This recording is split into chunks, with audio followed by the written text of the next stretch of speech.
when you get over that 1,000 units, I mean, it's kind of like, uh, it's kind of like in the Midwest, you're in like, it's like, how much more market share can you take? Like, even when we were closing 1,000 houses with like 20 agents, 25 or whatever. And then, number one in Kansas for 10 years, ranked ninth to 12th in the nation, and homes sold, like, and all of the nation, right? It's like that to me, that's really what is going to, answer your question when you ask that, because that is going to enable you to figure out what you're doing right now. Like, just imagine if you didn't hop on this call and ask me those questions that you asked me, right? And it's like, look how fast I got you two documents that you were like, man, like, like, how does this work? And how would you do this? And just through those two documents, it's because when you've already built those systems and they're proven, it just like allowed us to, close 20 to 30 homes week in and week out, without fail, coupled with this new platform to be able to build a new, like, residual income piece with leading edge technology without digging into anyone's pocket.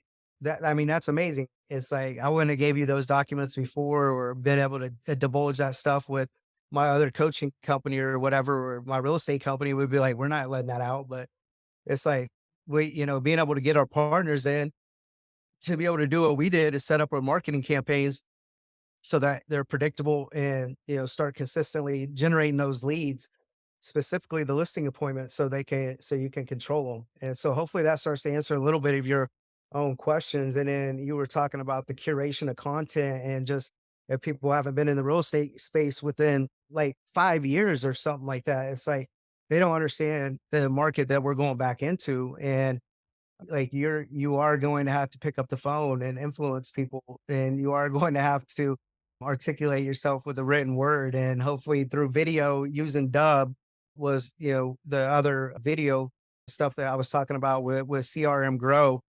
And then, through the flexible commission, and we don't flex down with this. Value unarticulated is always going to be value unappreciated, right. But I mean, like, at least in my experience, cost is like rarely an issue in the presence of value. I mean, that's just a matter of fact, and the way that you see how we structure this stuff, it's kind of like, with the assembly line real estate, it's like, yeah, it's like if you sell your home when we have it listed, we'll do it. Some of our partners do 0%, some do 1%, but really it's, being able to provide more value through like the platinum package and charge more. I mean, we have some agents for a long time, Brian Brundage and, a handful of other people would like always get 7% over even a 6% competition with multiple agents. And it's like, you got to be able to first articulate the value, because, like, what did I say? Value unarticulated is value that's always going to be unappreciated, right? And then, like, like the best way that I like to tell people this when I'm on stage, or, the different conferences I'm at, it's kind of like a steakhouse. Not everybody's looking for the cheapest steak. If I'm, I make good money and I'm looking for a different experience, it's like I'm not taking my girlfriend or wife, or even if it's a special first date, to an Applebee's, am I? No, it's like I'm gonna go to a nicer, higher end steakhouse. And why would I do that? It's because of the experience, right? And the service. And so hold on here. I had to text somebody who was at my house. I'm at my lake house right now for spring break with my son and working out here. But anyways, but so, and then, and then how we tier it, I mean, we can get into it, but it's kind of like Pepsi and Coke, right? Like, everybody wants a choice. And when you're talking about the value propositions, to be able to have those, added in, is just nice. Is just nice, from the worry-free listing stuff, value stack, the home buyer advantage program value stacked with a love or leave a guarantee. And then the same thing with the expired stuff. Without a doubt, like, everybody's, hammering through Torch X, your Red X, Vulcan 7, you name it. But I mean, what I'm looking at right now through like thanks.io is postcard stuff. I mean, even this yellow postcard marketing kit that I refer people to, they kill it, those yellow postcards. I'm looking for a little bit of a more of an AI approach with the sequencing of different ones on different times. But the offline strategy with the QR codes, I think people are slacking with it. I mean, when's the last time you got something or like anything in the mail nice that like we buy houses, express offers, anything. So it's like they're not delivering it to the FISBOs, the expireds, any of that stuff, and the expireds and all that stuff is going to come back, the first of the year. The express offer stuff, I'm generating so many listing leads right now. I don't even have this site up and going. And it's like, I can show you this site. And it's like, I had this thing dialed in where we were getting listing appointments set on our calendar, and it was pretty comparable to our radio ads. It was about $400 a pop for, the listing appointments just to be scheduled on your calendar, being, run, like just from running ads. And so when you're talking about, how much would you pay for a listing appointment?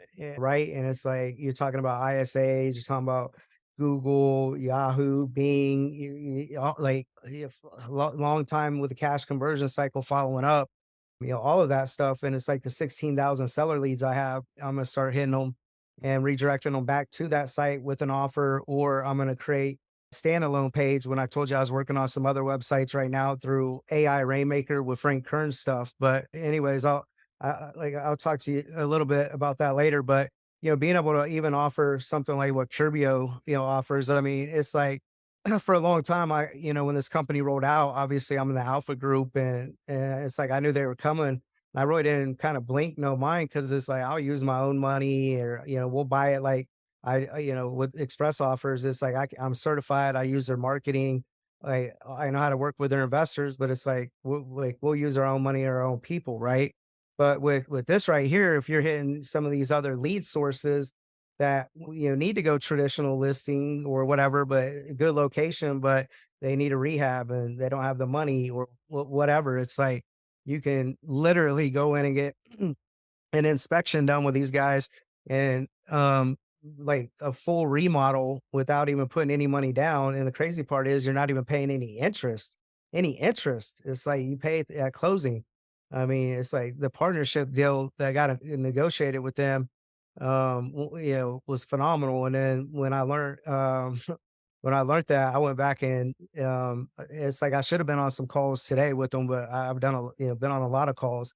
And when you ask, a lot of people ask me right now, what's one of the one things like I would do if I had a limited budget or focus. I like this is what I'd be working on. If I already have past clients and I have deals that I'm closing right now, but I don't have any type of like past client referral type of 7 levels of communication program set up, and not investing money back into Raving Fans Club or any of that stuff. This is what I would be doing right here with the Rams program. And Gary and them are actually kicking off classes. I think like hopefully this week or whatever. Like it's got to get done, get No, underway next week. next week. All right, awesome. I love hearing that.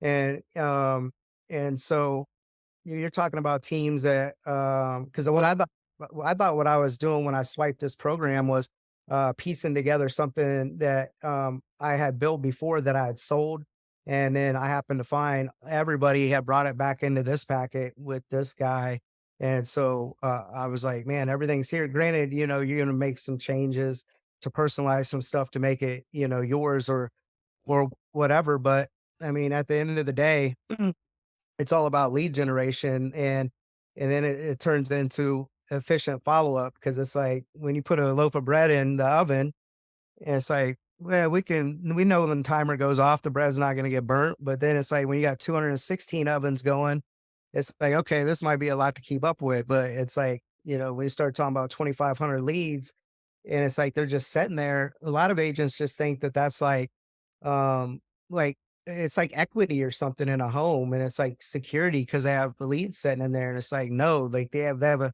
shelf life. Yeah, older leads are better because of the cash conversion cycle.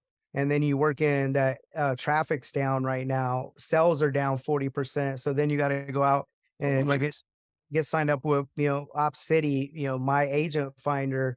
ideal agent, like all these different, sources, but then they make you play inside of their algorithm, inside of their dashboard. And then you're talking about, okay, I don't even like keeping up with one CRM, or my agents can't barely keep up with one CRM. Now you're having to manage four, three, five.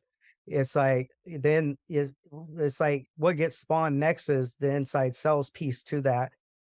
Because the outside piece is obviously going, and you got more business than you can stay followed up with, and it's like you're burning loaves of bread, or you're kicking out, like 16 appointments in 2 days, and it's like you're gonna have to go hire some buyer agents, right? Or maybe a listing agent to replace yourself so you can start working on your business and focus on the KPIs, and really scaling that valid conversation to appointment rate in a predictable manner. And then it's like at that time, then you got some decisions to make on what type of ISA model you're going to run, and you'll go through a few growth stages, and hopefully get to the hybrid one with a safety net that we ended up cracking the code on, and definitely kept me and Mike what, ninth to 12th in the nation, for the 5 years, 6 years running, and it was off of this hybrid model as a safety net by still building the prospecting team.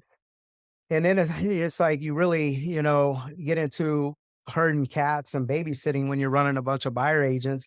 And what you just asked me for right there was like what you were working on. That 100-day program that I gave you is like that 100-day like spreadsheet is basically was part of the Jumpstart program without like some of the videos in there, and you'll see certain things and you'll kind of get it. But I mean that was part of this program right here, was to take, we were generating more business than we could handle, and we needed to jumpstart agents as fast as we could. And then obviously get them to a place where, we're making investments in them for 6, 7, 8 months before, you talk about starting to actually see a return on your investment, and getting them to understand their, key performance indicators, or leading and lagging ones, and all of that stuff. And so, we tagged them with a living, breathing conversion number, how many valid conversations they needed to have before, they were able to get a qualified appointment. I mean, show up confirm rate was 70% on average, with tracking this with the consultations to actually hiring the agent, every four showing sessions, not homes sold, but showing sessions. They were pinning the house, and then from under contract to close, right around whatever, under 90%. So, I mean, that's pretty phenomenal. But when you're talking about the marketing piece that you and I were getting into, and packaging it through and through with, things that like they're able to sign up for. And we're talking about some of the younger people, or people that's not been in the business that long. And we're seeing this up in Toronto right now. It's like, we're like generating leads, and we're giving out more appointments and transfers than the agents can handle. But then it's like they run into a spot where it's like they still got a little bit of time, and yeah, we've looked to here, but what's next, right? And so being able to really have like in depth, this is just the front page to one addendum, and then one flyer, versus it being value stacked with something to go through, and they understand, the service that they're signing up for with the beginning and end date, and the players involved, like in the flyers, not the flyers, but the brochures that you see how they get printed out when you were asking me about me and Blake stuff, and stuff like that. It's like, yeah, you could even chunk it into videos and use it for a lot of different stuff, not just as a presentation. And just the reality of where we're at right now, when you're talking about your VAs being able to help you out and do stuff, I mean, it's kind of like, if you had that VA quit, or you're one staff person that I was using me as an example with an ISA, are are you going to start back from zero? And so it's always easier to keep a fire going, than to start a fire. And so wherever you can get some double coverage at, or some training through VAs and stuff like that, that's exactly what I would do when I'm in actual growth mode, if that makes sense. But anyways, that was a lot. Like bringing you up to speed of like just a snapshot of like what it was taking for us to close 20 to 30 homes, you know. But I want to cut through all that and get to the really the quickest way to grow your net income and the single best way to building an empire, without giving up any splits or investing in a franchise, paying me for any coaching today, having to pull out a Visa or Mastercard or any of that stuff, and to also be able to use the world class technology with the business solution tools inside the enterprise and some of the things like I've been touching on that literally allowed me to get paid on right under 10,000 closings last year. It was like 9,600. And so that's just astronomical. And that is to partner with us here at Top Agent Experts within the network. But, I would challenge yourself, what type of crappy stuff do you need to, quit focusing on